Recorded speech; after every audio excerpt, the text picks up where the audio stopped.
Boa noite, irmãos e irmãs, graça e paz. Sejam todos bem-vindos, todas bem-vindas à live Orai Sem Cessar, na página da Igreja Presbiteriana de Blumenau. Vamos iniciar orando.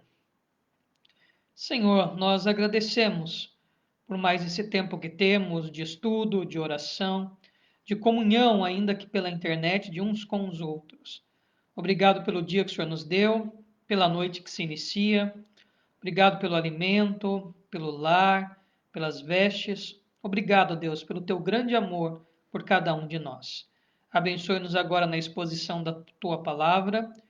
Abra o nosso coração, o nosso entendimento e que aprendamos, ó Deus, com a tua santa palavra. Quanto a mim, coloco nas tuas mãos, Senhor, para ser mero instrumento, mero canal de transmissão da tua palavra. Ilumina-me, ó Santo Espírito, em nome de Jesus. Amém. Então, a você que está chegando agora, muito boa noite, que Deus lhe abençoe. Vamos dar continuidade ao nosso estudo em Atos e também após o estudo, nós oraremos. Então, você pode deixar o seu pedido de oração, que nós oraremos. Pode pedir por você, pedir por outra pessoa, pode agradecer, enfim. Então, vamos lá. Atos 8, de 9 até o 25. Atos 8, de 9 a 25. Diz assim a palavra do Senhor. Atos 8, de 9 até o 25. Ora, havia certo homem chamado Simão, que ali praticava a mágica, iludindo o povo de Samaria, insinuando ser ele grande vulto. Então aparece agora esse personagem de Atos, Simão, o mago, que se julgava ser um grande vulto, ou seja, alguém muito importante, e ele praticava a mágica. Temos que pensar que mágica aqui é um pouco diferente desse conceito que nós temos hoje de mágica, de ilusionismo, né, de David Copperfield, alguma coisa nesse sentido, tá? Então aqui a ideia praticava feitiçaria. O que via a ser essa feitiçaria? Muito provavelmente uma série de ritualísticas, né, ligadas um pouco às religiões gnósticas ou religiões de mistério, né, de segredo, ocultismo, etc., antigas, né, gregas, egípcias, também alguma coisa vindo ali da Arábia e etc. Tá? Então, praticava feitiçaria e julgava ele ser uma pessoa muito importante, de grande voo. Então, Simão, o mago. Se realmente ele tinha alguma algum poder, né? Alguma coisa assim, era de iludir as pessoas. Logo pressupõe-se que o que ele fazia era charlatanismo, ou seja, ele enganava as pessoas. E daí deveria ter algumas metodologias para enganar as pessoas. Versículo 10. Ao qual todos davam ouvidos, do menor ao maior, dizendo: Este homem é o poder de Deus, chamado grande poder. Então, tamanha era a astúcia, a maneira ardilosa com que agia Simão, o mágico, iludindo as pessoas, enganando elas com seus truques, que levaram elas a acreditar que realmente ele era alguém que representava a Deus, que era alguém que tinha um poder divino sobre si, que trazia um grande poder da parte de Deus. Então, veja, essa mistura de feitiçaria com religiosidade, né? Um misticismo, com ocultismo, com um pré-esoterismo aqui, ou seja, toda essa atitude de Simão, o mago, de iludir as pessoas, levou a gerar uma fama, como se ele tivesse recebido da parte de Deus tal poder. Diante disso, aderiram a ele porque havia muito os iludira com mágicas, né? Então, o termo mágica aqui é do grego mágica mesmo, que pode ser traduzido por feitiço. Mas aí o termo iludir, iludira, tem a ideia de enganação. Logo, o que nós vemos, Simão o mago, não era alguém, por exemplo, que da parte de Satanás poderia operar alguma coisa extraordinária. Não era alguém que realmente tinha um poder que viesse por parte de demônio ou por parte de si mesmo. O que ele praticava era truque. Ele iludia. Então, o termo aqui iludir dá essa margem. Era um charlatão. Então, ele enganava as pessoas com mentiras, né? Uma prática comum hoje, né? Temos visto aí no Brasil grandes vultos que estão vindo à tona as suas atitudes, né? O Brasil sempre foi um país de milagreiros, né? E parece-me que a casa está caindo para todos. Sejam os milagreiros evangélicos, sejam os milagreiros que vão mais para esse âmbito espiritista, kardecista, enfim. Qualquer um que se esconda atrás de uma bandeira religiosa para ser charlatão, não adianta, uma hora a casa cai mesmo, né? E há aqueles que até que se designam que são de Deus. E nós estamos vendo que de Deus eles não tinham absolutamente nada. A título de Simão aqui, o mago, iludia as pessoas com mágicas. Versículo 12. Quando, porém, deram crédito a Filipe, ou seja, a população ali de Samaria, vamos lembrar o estudo de ontem, né? Filipe estava pregando na região de Samaria, que os evangelizava a respeito do reino de Deus e do nome de Jesus Cristo, iam sendo batizados, assim homens como mulheres. Então, à medida que o evangelho é pregado, as pessoas são alcançadas por Deus, né? Existem conversões, algo está acontecendo na Samaria.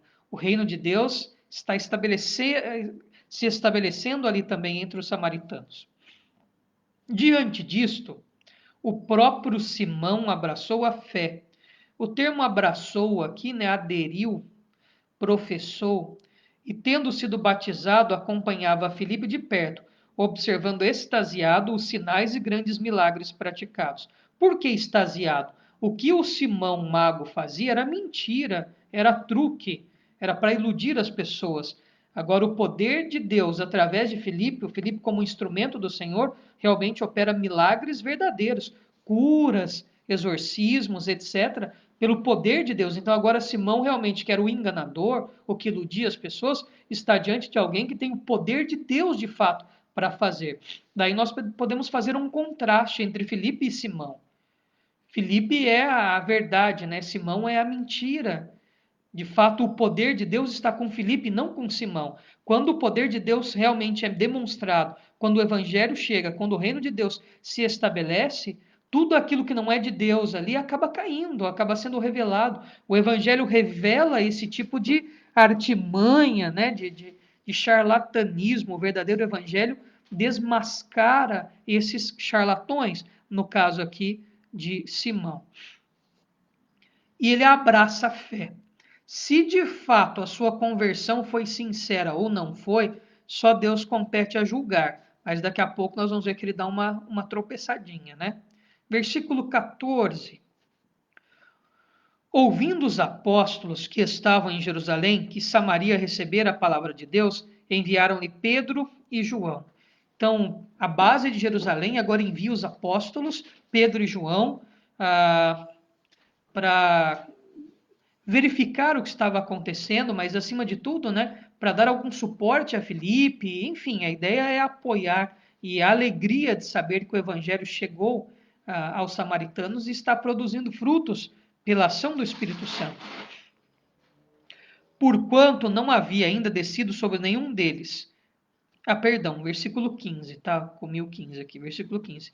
Os quais, descendo para lá, Pedro e João, oraram para eles para que recebessem o Espírito Santo, porque não havia ainda descido sobre nenhum deles, mas somente haviam sido batizados em o nome do Senhor Jesus. Versículo 17. Então lhes impunham as mãos e recebiam estes o Espírito Santo. Ora, muito provavelmente, né, esta conversão que havia no coração dos samaritanos já era obra do Espírito Santo, sem sombra de dúvidas. A Bíblia sempre deve ser interpretada como um todo, né? Então, olhando o todo, é óbvio que nós compreendemos isso. Mas, para que houvesse essa manifestação pública do reino de Deus chegado também entre os os samaritanos, e daqui a pouco entre os gentios nós vamos ter essa mesma fórmula, é como se houvesse a repetição do que aconteceu em Jerusalém, lá no cenáculo, nos dias da festa de Pentecostes, quando o Espírito Santo desce sobre os judeus, sobre os apóstolos, sobre aqueles que estavam reunidos ali no cenáculo, né? E eles falam em outros idiomas e vê-se línguas como de fogo, né? Chamas de fogo ali sobre eles, etc. Então, o Espírito Santo desceu de uma vez por todas, isso é óbvio. Mas se nós temos que pensar literariamente, né? Então, às vezes, nós temos que pensar um pouco fora da caixinha nossa, né? Para compreendermos o todo da Escritura. Então, essa ideia que eles não tinham recebido o Espírito Santo, enfim, é uma maneira de Lucas, literariamente, querer repetir o que aconteceu lá no Pentecostes, para dar também uma base para a salvação e o universalismo da salvação. O universalista ela vai chegar a todas as pessoas, né?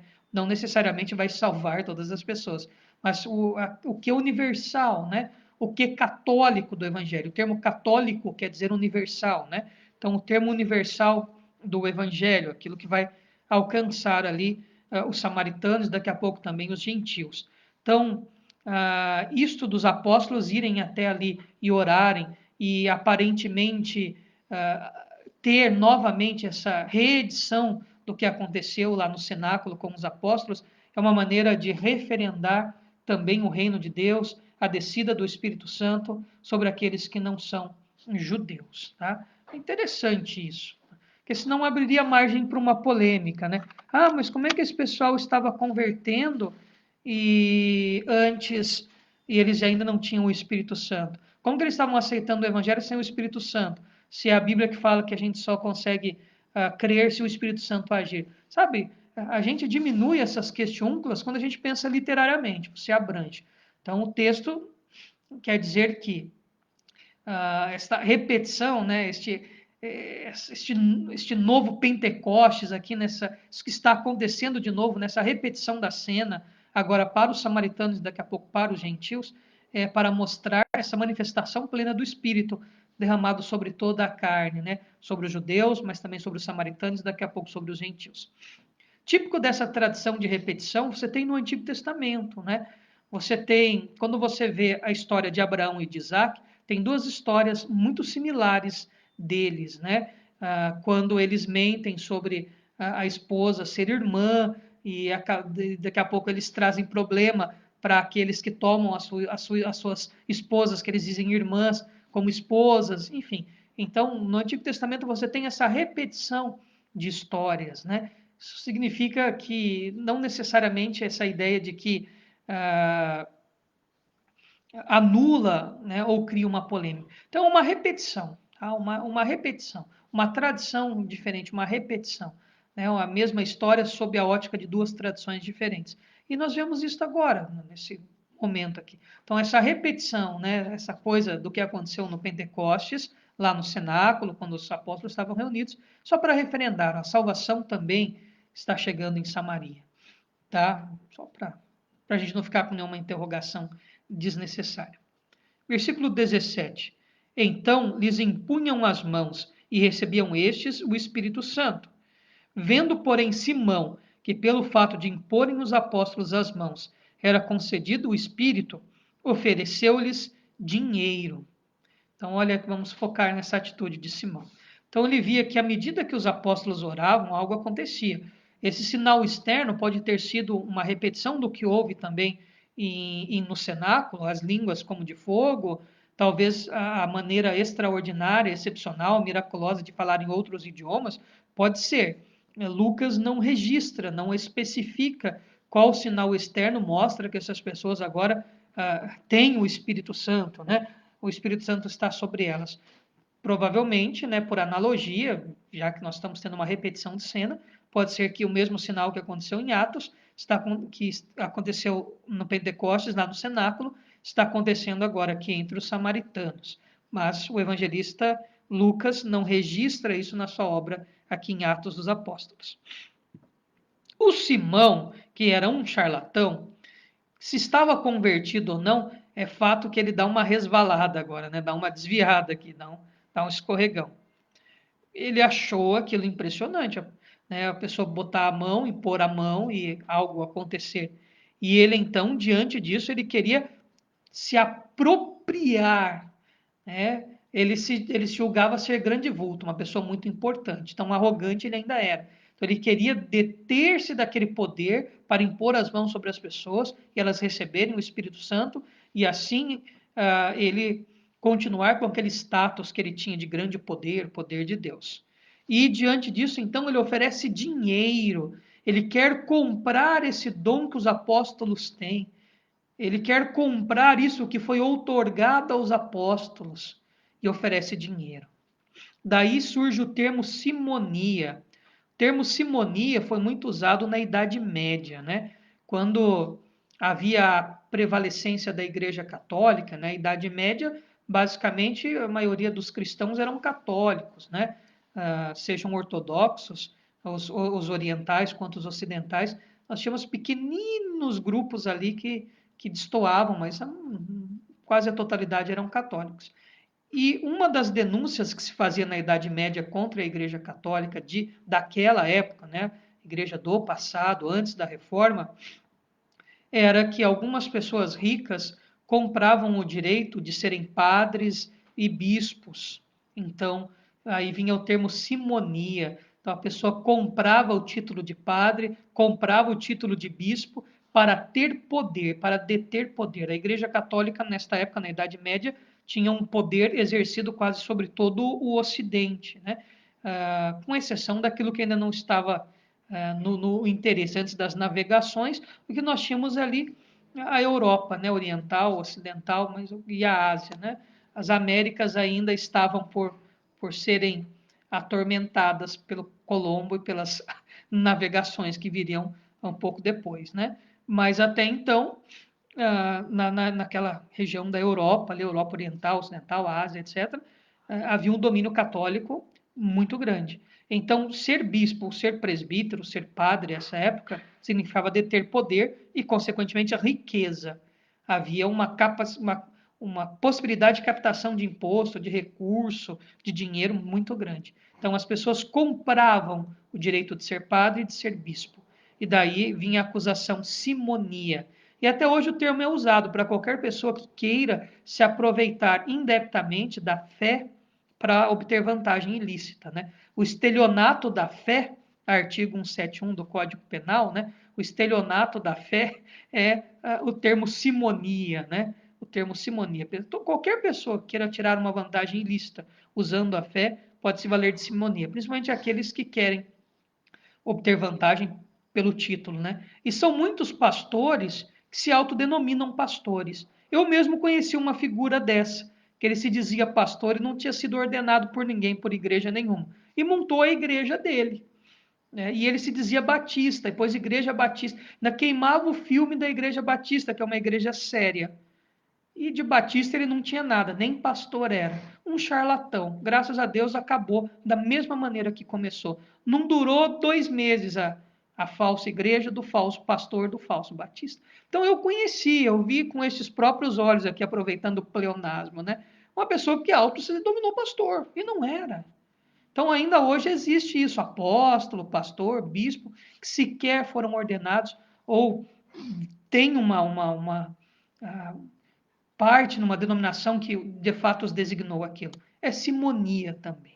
Tá? Qualquer pessoa que quer obter uma vantagem aí é simonia. E até dentro das igrejas sérias, qualquer pastor, qualquer líder que queira arbitrar algo em vantagem própria, né? Ou a pessoa quer ser presidente daquela instituição para obter vantagem, é simonia, é pecado. Ele quer ser daquela instituição para poder coordenar uma outra porque tem um salário bom. É simonia do mesmo jeito. Então, todas as vezes que o nosso coração ambiciona, que há essa ganância, essa ambição, né, e tirando proveito de qualquer cargo ou título religioso, é simonia também, é pecado. Sabe aquela pessoa que se ele não for eleito presidente, ele não volta mais na igreja? Se não for eleito diácono, não volta mais na igreja? Se não for eleito presbítero, não volta mais na igreja? É simonia também. Sabe, pastor, que se não tiver nenhum carguinho no presbitério, coisa assim, fica triste, fica magoado, fica de depressão? É simonia. Sabe aquele que tem necessidade de ir para os concílios superiores da igreja? Eu quero ser do sínodo, do Supremo Concílio, eu quero sentar nos altos lugares, para tirar uma certa vantagem. É simonia. É pecado do mesmo jeito. E Simão ilustra muito bem. Todas as vezes que nós queremos comprar algo em benefício próprio, agora o apóstolo Pedro, como diziam os antigos, senta a pua, né? Não tem pena de Simão e vai dar uma retratação aqui. Pedro, porém, lhe respondeu: o teu dinheiro seja contigo para a perdição, pois julgaste adquirir por meio dele o dom de Deus. Agora é metralhação de Pedro. Não tens parte nem sorte nesse ministério, porque o teu coração não é reto diante de Deus. Arrepende-te, arrepender aqui pode também ser traduzido por converta-se. Converta-se, pois da tua maldade, e roga ao Senhor, talvez te seja perdoado o intento do coração. Pois vejo que estás em fel de amargura e laço de iniquidade. O mesmo Pedro que diante dele, Ananias e Safira, tentaram enganar o Espírito Santo, é o Pedro agora que mais uma vez vê diante dele alguém querendo trazer um malefício, né? E ele não poupa elogios aqui a Simão. Converte-te. Você não tem parte, ou seja, você não tem nada a ver com os apóstolos, com estas pessoas. Você não faz parte, nem sorte, enfim, você está absolutamente distante deste ministério apostólico. E mais do que isso, converte, arrepende, pede perdão para Deus, porque você está indo ladeira abaixo. Teu coração não é reto diante de Deus. Ou seja, a tua intenção, o teu caráter, a tua concepção é pecaminosa. E mais, né? Fel de amargura e laço de iniquidade. Ou seja, está imergido em coisas ruins. Versículo 24 agora é a palavra de Simão. Respondendo, porém, Simão lhes pediu: rogai vós por mim ao Senhor, para que nada do que disseste sobrevenha a mim. Então, em vez dele ir lá orar, pedir perdão, de reconhecer, né, parece-me que ele, diante de dar uma esquivada, e a preocupação dele não é em pedir perdão, né, mas é evitar a maldição de Deus sobre ele. A preocupação, não ora para que nada disso aconteça comigo. Mas veja, não há uma contrição, não há. Talvez o que há da parte de Simão é algum remorso, né? Como eu disse, ele é salvo ou não, é um departamento de Deus. É algo que a gente não consegue perscrutar, tampouco fica evidenciado aqui por Atos. Mas Lucas expõe a intenção do coração de Simão. Diante desse quadro, né, um dos pais da igreja, chamado Irineu, né, o Irineu no século II, escreveu algumas coisas sobre Simão, colocando ele como um herege que acabara sendo um dos fundadores do gnosticismo, né? Uma doutrina que depois cria muita confusão entre os cristãos. Então, outros pais da igreja, se eu não me engano, Justino Mártir também vai fazer menção a Simão. Então, na literatura posterior ao Novo Testamento, ele é tido como herege. Mas, como disse o Dr. John Stott, aí é muito mais lenda do que realmente história. O que importa para a gente é o que o texto diz, que o Simão, o charlatão, precisava de uma nova conversão. Né? Até rimou a coisa aqui. E o versículo 25 conclui esse bloco. Eles, porém, havendo testificado e falado a palavra do Senhor, voltaram para Jerusalém e evangelizavam muitas aldeias dos samaritanos. Então, o caminho a Jerusalém, eles ainda evangelizavam, eles levavam o evangelho aos samaritanos. Então, lembra-se de Atos 1:8, sereis minhas testemunhas em Jerusalém, a Judéia, Samaria e todos os confins da terra. Então, esta ideia dinâmica e missionária de Atos acontecendo aqui. Eu acho que a grande lição desse texto para a gente é essa atitude de Simão, sabe? Nunca tente tirar vantagem ilícita se valendo pelo fato de ser cristão, de ser evangélico. de querer comprar algum privilégio. E não só dentro, mas fora da igreja, na tua vida social. A gente quer dar um jeitinho, né? Então, às vezes, o gerente do banco é da sua igreja e você não quer pegar fila. Então, você às vezes dá um jeitinho, né, de cabular a fila, porque o cara é da minha igreja, ele me quebra o galho, então não preciso pegar fila. Sabe coisinhas assim? Essas pequenas vantagens que a gente quer tirar, não só dentro, mas fora da igreja, acho que o texto de Simão Mago nos ensina, né? A termos o coração reto diante de Deus quanto a esse tipo de coisa. Tentar tirar vantagem ilícita é crime previsto no Código Penal e é pecado, segundo a Bíblia, o exemplo de Simão.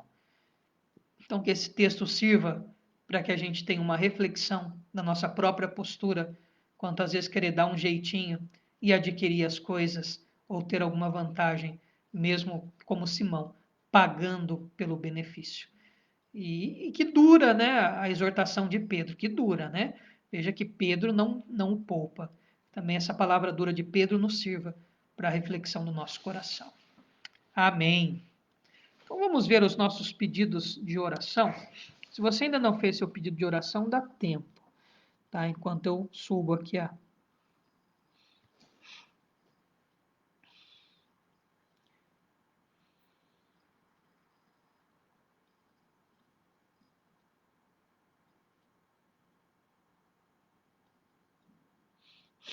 o primeiro pedido que aparece aqui para mim é da dona Carmen. Ela pede oração pela sua cunhada Adriana, que está esperando um resultado de uma biópsia lá no Chile.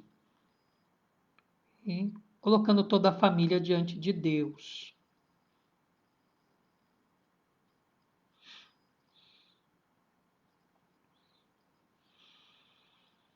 Diácono Osni pede oração por todas as famílias, pelos adoentados e por todos aqueles que têm problemas com vícios. Pede oração pelas mães e irmãos, né, dele e da Valéria, e também pelos seus filhos, o Christian e a Fernanda. A nossa irmã Rosilda pede oração pela sua prima Irani Florencio, que fará uma biópsia. Então veja, temos dois motivos de oração aí por resultado de biópsia. Nossa irmã Letícia pede oração pela saúde da Ivanilde e Maria de Lourdes, pela cirurgia da Maria Iderna e pelo Ricardo Colim Schroeder, em estado grave na UTI em Florianópolis. E agradece pelas melhoras da Carol e da Cecília.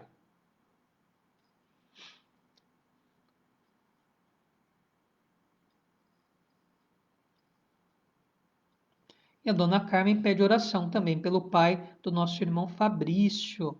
Então vamos orar por todos esses motivos. Oremos. Senhor, nós intercedemos agora pela vida da dona Carmen, do seu Omar e de todos os seus familiares. Em especial, suplicamos pela vida da Adriana e pedimos, ó Pai, a tua misericórdia sobre esta vida. Que o resultado do exame seja favorável à Adriana. Mas colocamos nas tuas mãos, ó Pai, para que seja feita a tua vontade. Colocamos a saúde da Adriana diante de ti, crendo que o Senhor é poderoso para curá-la de qualquer enfermidade.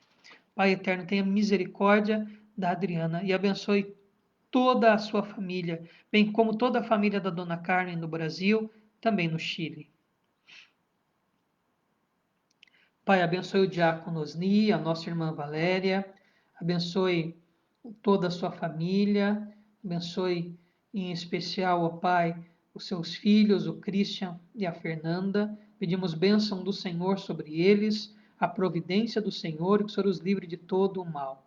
Cuida, ó Pai, de todos que estão adoentados, todos que sofrem com problema de vício. Colocamos diante de Ti, ó Pai, suplicando a Tua cura e a Tua libertação.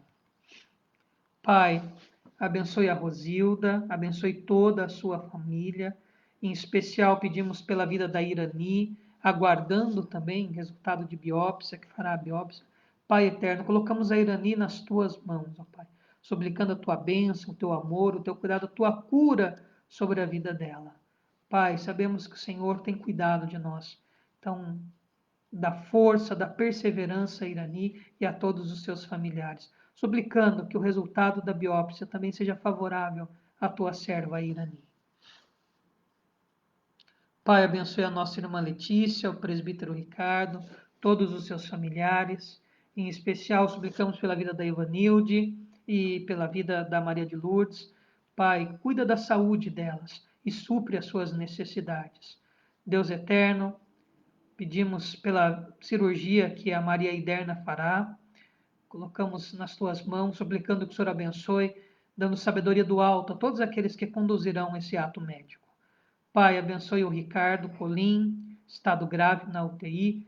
Colocamos diante de Ti, sabendo que o Senhor tem poder, ó Pai, para restaurar a saúde do Ricardo. Suplicamos a Ti, ó Pai.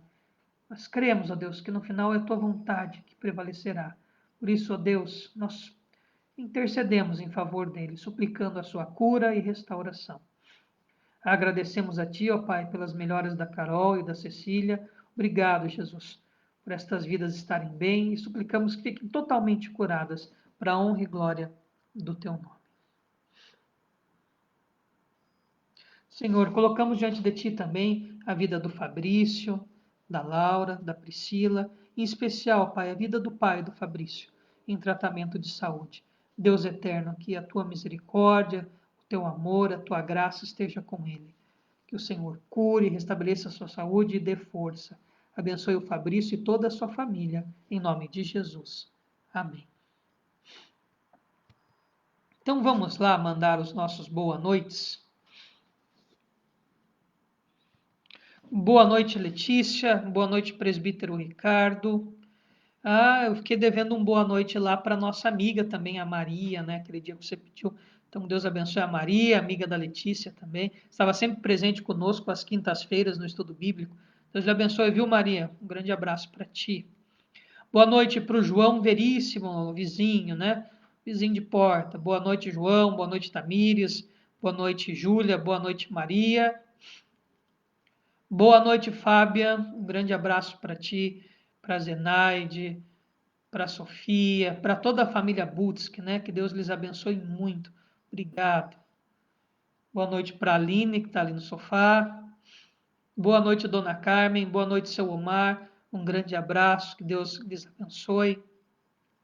Boa noite, Diácono Osni. Boa noite, irmã Valéria. Grande abraço para vocês. Boa noite, Rosilda. Boa noite para ti, para toda a família Andrade, né? Um grande abraço. Boa noite, Fabrício. Deus lhe abençoe muito. Obrigado pelos momentos preciosos de louvor. Deus lhe abençoe muito, viu, Fabrício? Um grande abraço para ti, para Laura, para Priscila. Boa noite, Dulceleia, nossa amada irmã lá de Itapema, sempre presente aqui nas nossas lives. Deus lhe abençoe, viu, Dulceleia? Uma excelente noite para ti. Boa noite, Rose Andrade. Deus lhe abençoe. Obrigado pela companhia. Boa noite, seu Osias Costa. Deus lhe abençoe. Muito obrigado pela companhia. Um grande abraço para ti, para a esposa, para toda a família. Boa noite, Solange, a nossa amiga lá de Xanxerê. Um abração, viu, Solange? Saudades. Boa noite, Marlene Vieira. Um grande abraço para ti, para toda a família. Boa noite, seu Carmelito Zimmermann. Um abração para o senhor, para a nossa irmã Marina. Que Deus lhes abençoe. São membros aqui da Igreja Presbiteriana Filadélfia, né? Lá do pastor Márcio. Muito obrigado, viu, meu irmão, pela companhia.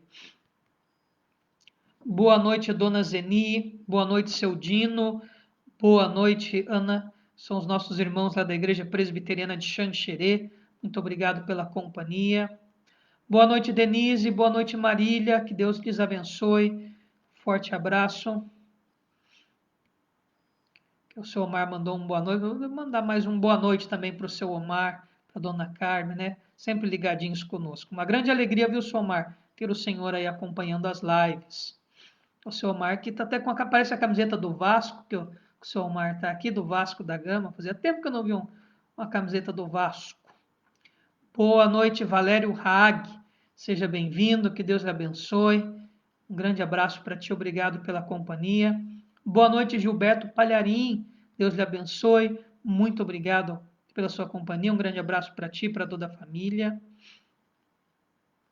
Boa noite, Claudete Bittencourt, nossa irmã também de Itapema. Que Deus lhe abençoe muito. Um grande abraço.